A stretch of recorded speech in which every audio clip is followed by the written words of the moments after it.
You're looking at a daily chart of the Nasdaq. Welcome to my daily review. You can see that the Nasdaq has fallen 6 of the last 7 sessions, and the one session was paltry volume. So there's been some selling after this little 3-week run here. If I take a look at the weekly chart, you can see that they had a 1, 2, 3, 4, 5-week run up until February 2nd, when it hit the high of 12,269, then had a nice pullback, retraced about 50% of that gain. Then we had a nice 3-week rally, and now it's starting to give some of it back, but this week has not even undercut last week's low. As you can see, the low last week was 11,898. This week it's 11,916. It's close, but just keeping an eyeball on that. We don't want to see this thing starting to make new lows. Obviously, I always say it's not how the market opens, it's how it closes. And it opened really strong today after some inflation data, but I still think there's caution ahead of earnings reports and what the corporations are going to say. The Fed spoke with the minutes today about how they expect a recession at the end of 2023, and that did not bode well for the market. Anyway, we know Apple and those at Tesla, those stocks are down when the Nasdaq's down. So I'm not going to look at them. I am going to look at the semiconductor sector, because I believe we need this sector to be strong. It led the rally in the first quarter, and now in this first couple of weeks of the second quarter, these things are selling off. NVIDIA is still above the 21, so it's fairly strong, but there's a lot of them that are not. ACLS here, it's just come down to its 50 and kind of squatted here, and it has no buyers here. Yeah, it's going down on lighter volume, but there's no pop, there's no juice here. Those no buyers to prop it up. Now they have earnings May 3rd, and it might just go sideways until then. But the semiconductor sector, it just has no strength and pretty tough to buy right here. This is a MobileEye, and this one traded down to its 50. It's kind of hovering along the 50 simple moving average. Once again, no buyers to prop this thing up. It's got the moving averages converging, but there's just, like I said, there's just no buyers in these semiconductor plays. AMD, it's just like NVIDIA, pretty similar. It's down to its 21. Just, the last couple of weeks, just squatting lower. There are no buyers. Allegra is another one that I like, and it pulled back to its 50 once again, just squatting there.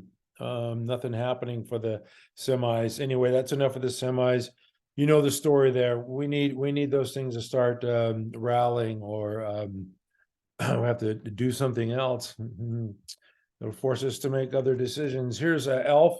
I'm going to the retail now, and retail is hit and miss. It's strong in some areas, like Louis Vuitton announced a nice quarter this morning for the high-end market, which is not ELF. ELF would be on the other end of that, but this is personal care and cosmetics. Makes a new high, darn near every day. And if you just look at the weekly, you can see this thing is on a nice trajectory here, and people are wondering when is a climax run. And I don't see any sell signs. I don't see a climax run.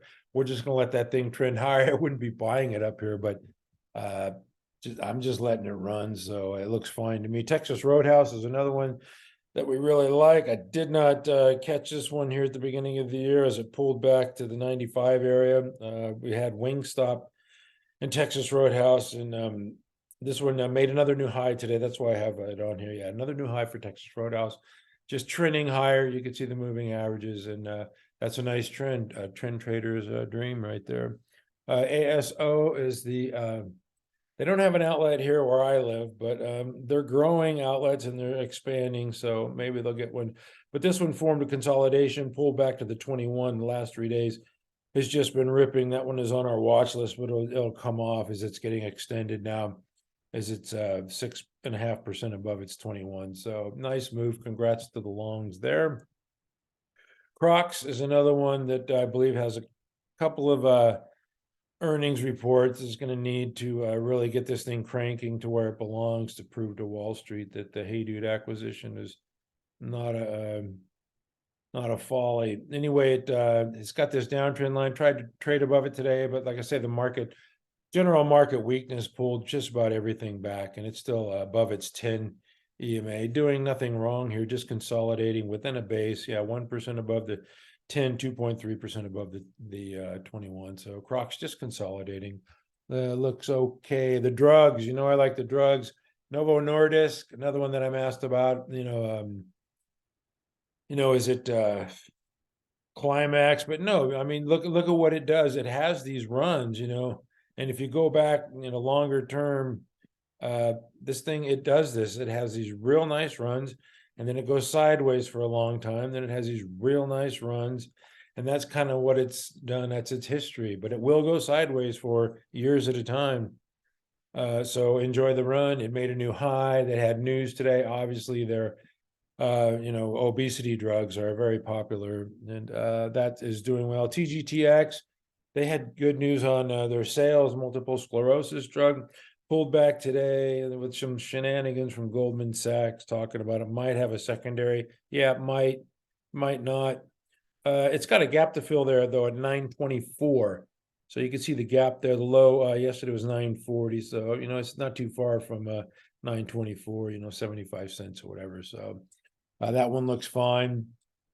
And VKTX, this one is another one that capped higher. And now it's just trending higher and looks pretty strong. It was flat today while the market was weaker. So that one's holding up well. The home builder stocks, the home stocks are doing well. This is Builder broke out of this base here.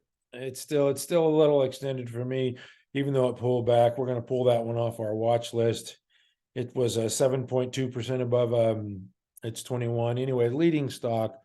Builder looks good. Meritage Homes is another one that you really got to look at the weekly. This one's consolidated for a long time now, flattening out, but still within this standard buy area. So kind of like that one. And then GRBK,